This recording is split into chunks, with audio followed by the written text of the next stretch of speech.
রহমতুল্লাহ বারাকাতুহু। সুপ্রিয় দর্শক, আমন্ত্রণ জানাচ্ছি কুইক বিডি চ্যানেলে। দেশ ও প্রবাসী যে যেখানে আছেন সবাইকে আন্তরিক শুভেচ্ছা জানিয়ে শুরু করছি আজকে আমাদের নিয়মিত আয়োজন।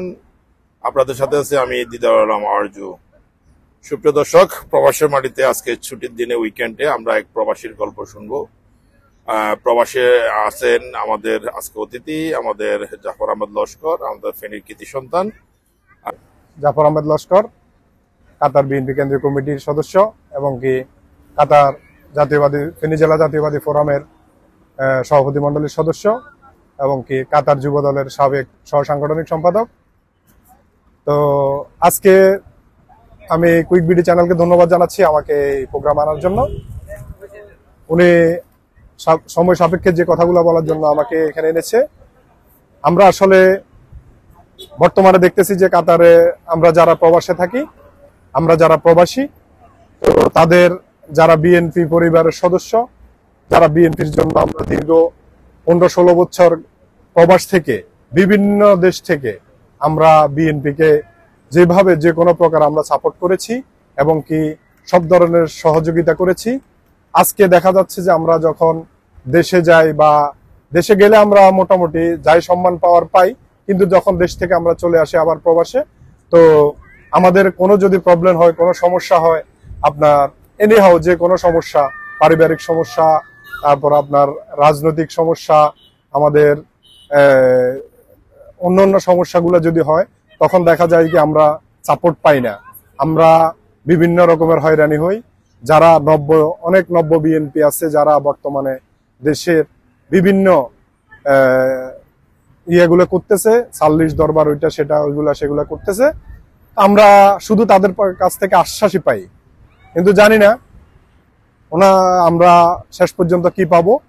তো আমি বিএনপির একজন পরিবারের সদস্য হিসাবে আমি বলতে চাই, শুধু আমি প্রবাসী না, আমাদের আজকে বিএনপির যিনি কর্ণধার জনাব তারেক রহমান সাহেব, উনি একজন প্রবাসী।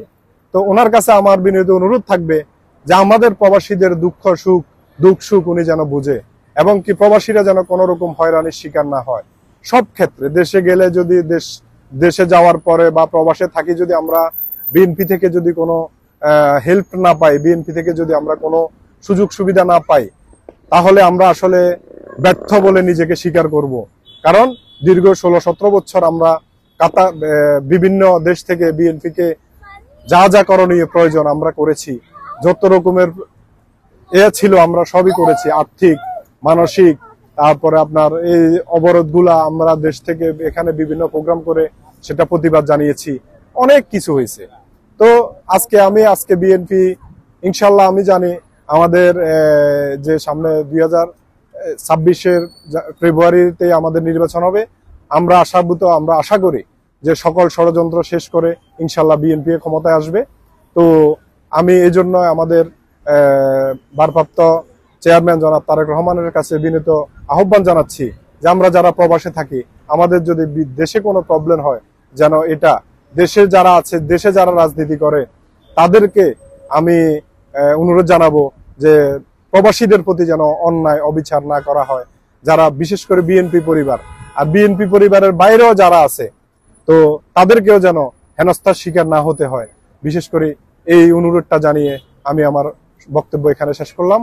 ধন্যবাদ কুইক বিডি চ্যানেলকে, ধন্যবাদ দিদার আরজু ভাইকে যে আমাকে আজকে এই প্রোগ্রামে নিয়ে আসার জন্য।